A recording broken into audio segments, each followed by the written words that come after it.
Good morning, ladies and gentlemen, distinguished guests.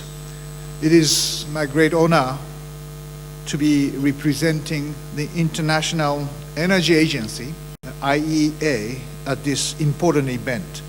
And I'd like to express my gratitude to Mr. Stigson, the World Business Council for Sustainable Development, for providing the opportunity. Today, I have been given 20 minutes to define the technologies, policies, and financing schemes needed to solve the looming climate and energy crisis.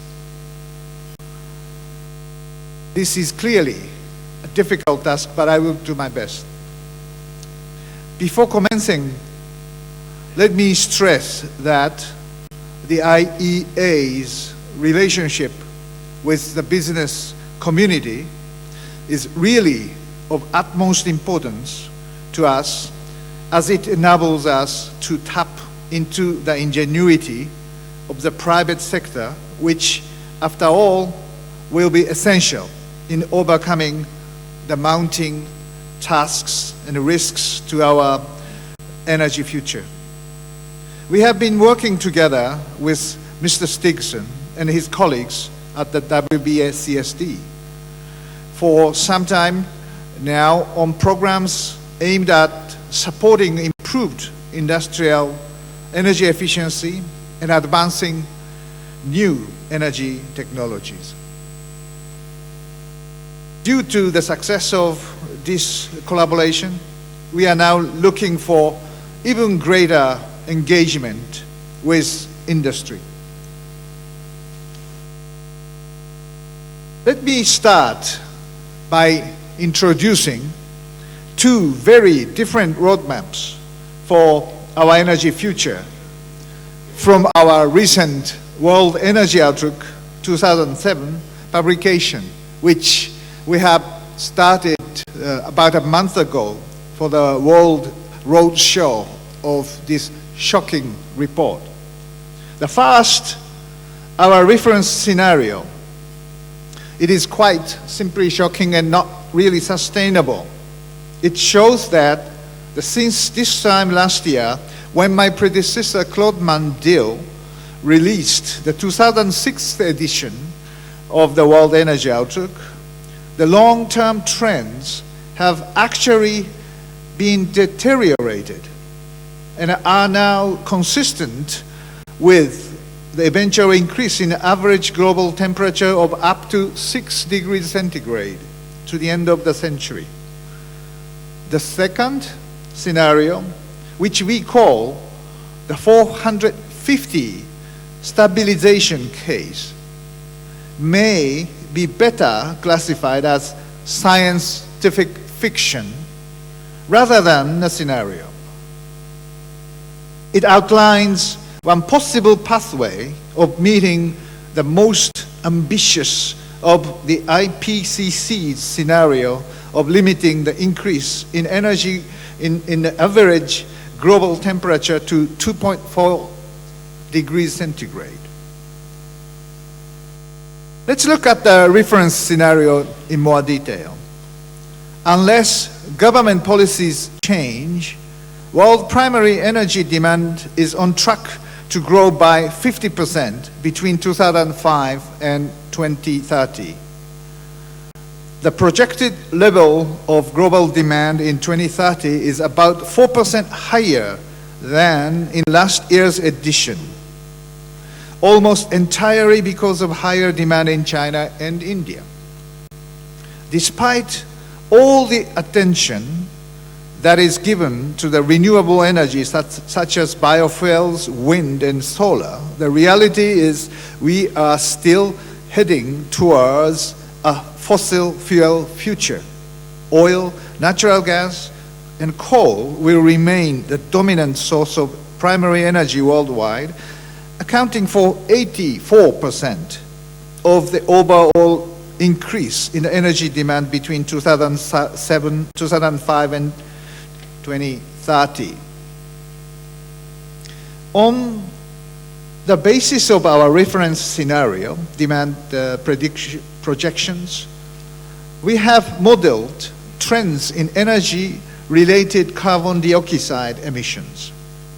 Of course, CO2 emissions need to be looked at in a historical context.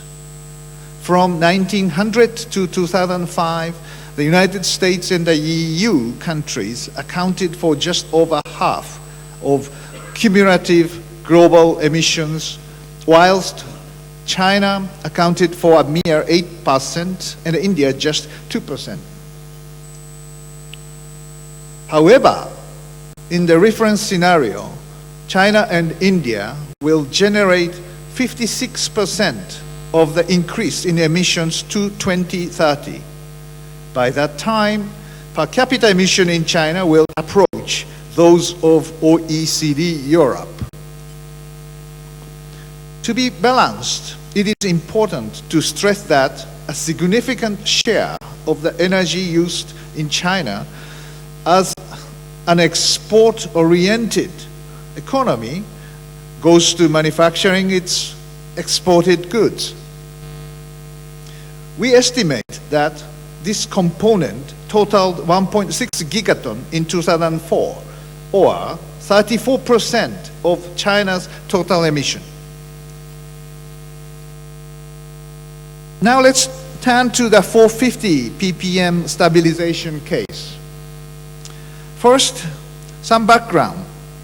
As many of you will recall, at their summit in Haligendam in 2007, the G8 pledged to consider seriously a halving of global emissions by 2050. This is broadly in line with the most ambitious of the IPCC's scenario of stabilizing greenhouse gas concentration in the range of 445 to 490 ppm. To illustrate the extent of the challenge of meeting such an ambitious target, we prepared this 450 ppm stabilization case. It outlines one possible pathway that would see energy-related CO2 emission be reduced to around 23 gigaton in 2030. After speaking sometime over the next decade. So, what would our 450 ppm stabilization case mean in practice? Let me give you some example.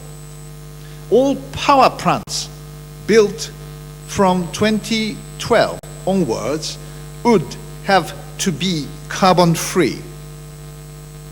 The equivalent of 22 coal and 20 gas-fired power plants would have to be fitted with carbon capture and storage technology each and every year between 2013 and 2030. In addition, we would have to build an additional 30 new nuclear plants every and each year throughout the period. Furthermore, renewables would have to play a much stronger role. For example, we would have to build the equivalent of 2 new three-gauge dams each year, along with 17,000 new wind turbines. And perhaps most importantly, we would have to improve energy intensity by 2.7% annually, whereas currently it is just mere 1.6%. I leave it to each of you to decide for yourselves whether such a program would be feasible or merely scientific fiction. In reality, the extent to which we move away from the reference scenario and towards the 450 stabilization case will depend largely on improvement to first, energy efficiency, and the second, the uptake of cleaner energy technologies. Fortunately, the world leaders have recognized this and have decided to act. As part of the response at the Gleneagles Summit in 2000.